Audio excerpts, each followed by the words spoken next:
Good afternoon, beautiful people.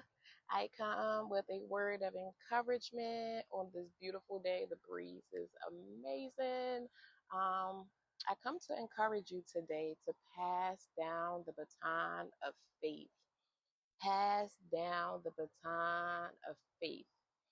Um, when this topic dropped in my spirit, it took me back to when I used to run track. And when I used to run track, I was the anchor. And as the anchor, I will always turn around to the person that I was receiving the baton from. And guess what? My eyes was fixed on them. I was trying to see what mistakes they were going to make. At times, those who are passing the baton down to fellow believers who may be younger than them, guess what?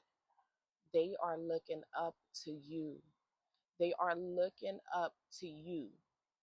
They are looking up to how you're living your life. They're looking up to the morals and the principles in which you live by.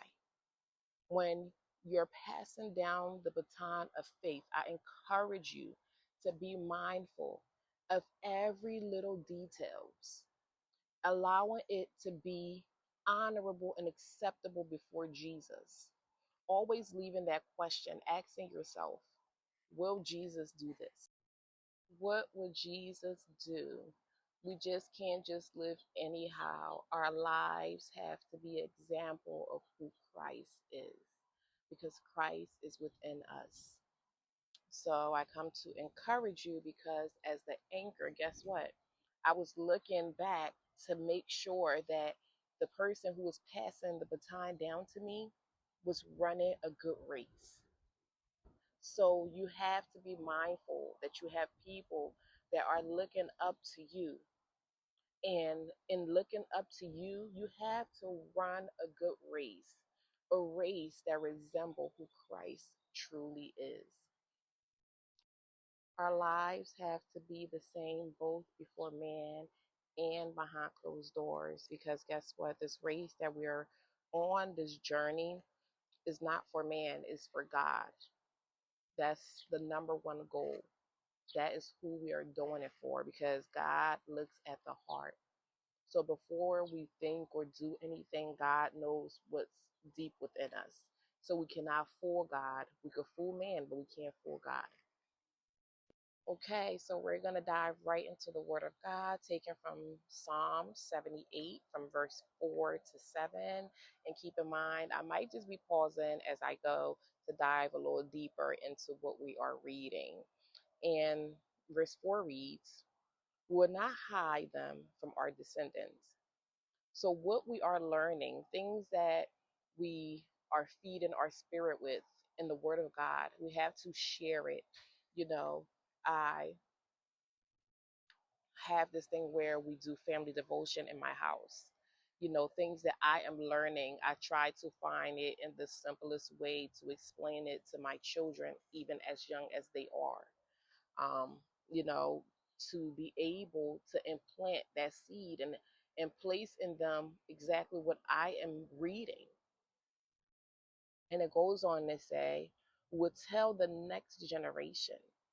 So we have to testify to the next generation. We have to counsel the next generation.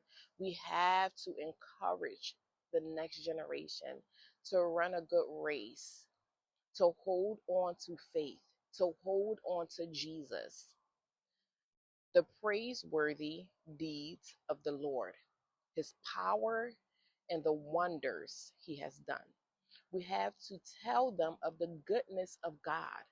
We have to tell them where God has taken us from and how far he has brought us today. Verse 5, he decreed statuses for Jacob and established the law in Israel, which he commanded our ancestors to teach their children. So we have to be able to teach the laws of God to our children, to the community, to our family, to our friends, to our loved ones. We have to be able to plant that same word that we have received, that have quickened us, that have strengthened us to place us where we are today. We have to tell the next generation. We have to minister to the next generation of the goodness of God. The same God that brought you this far, the same God that you believe in. We have to teach them and tell them of the Word of God, how to feed on the Word of God. In verse 6, it says, so the next generation would know them, even the children yet to be born, and they, in turn, would tell their children.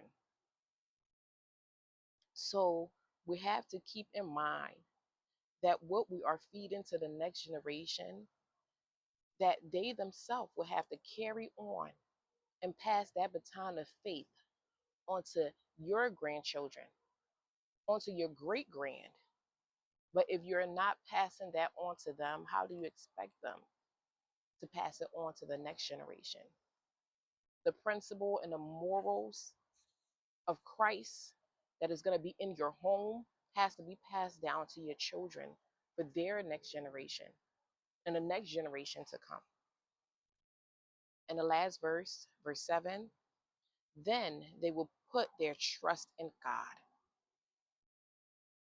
So what you plant into your children will help to cause them to trust in God and will not forget his deeds, but will keep his commandment. Wow. So we have to teach our children to keep the commandments of God, the importance of walking in obedience, to the importance of walking in the will and the alignment of God, and not straying into the worldly things and not straying into the darkness, but walking in the light of God. We have to pass that baton down by feeding their spirit on the word of God, by making decisions in our home in according to the word of God, by doing what is right. This one time I was eating, and guess what my son said? Oh, mommy, you didn't pray. Why? Because I implanted that within him.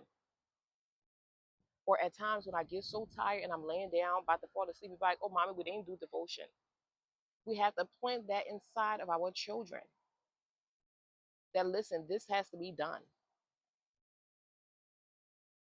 Deuteronomy 6 from verse 5 to 7, it reads, love the Lord your God with all your heart and with all your soul and with all your strength.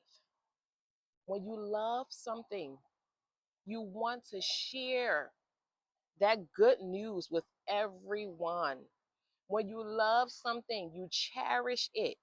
When you love something, you want to show it off, right?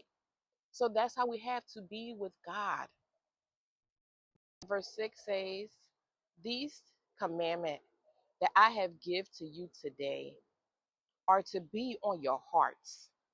The word of God has to be within our hearts. At times, when I want to do things and I get convicted about it, guess what? It's the word of God. It's the God that is within me that tells me, no, you cannot do that. As a believer, you cannot do that. As a believer, you cannot engage in certain conversation. As a believer, you cannot just talk anyway. As a believer, you cannot just dress anyway. In verse 7, impress them on your children. Talk to your children about it. Plant it within them. Keep reading, keep praying, keep seeking the face of God, keep fasting. Guess what? What they see you doing, they themselves will be quickened to do it.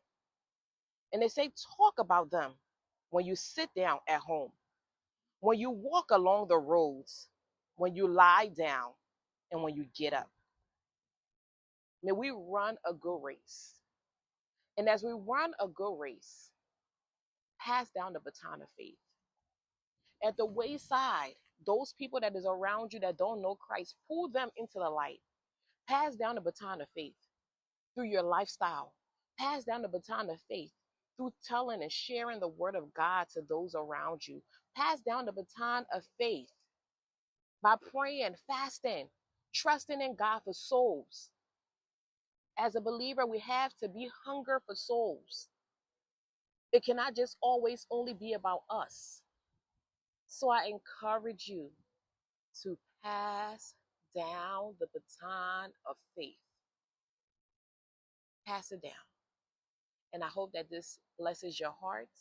And I pray that God will give you the strength. He will give you the wisdom. He will give you the hunger to pass the baton of faith down to your children, to your family, to your friends, to your loved ones.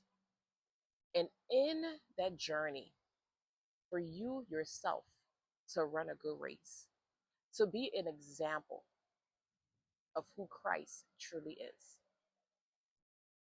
Have a blessed day, and I hope that this blesses your heart.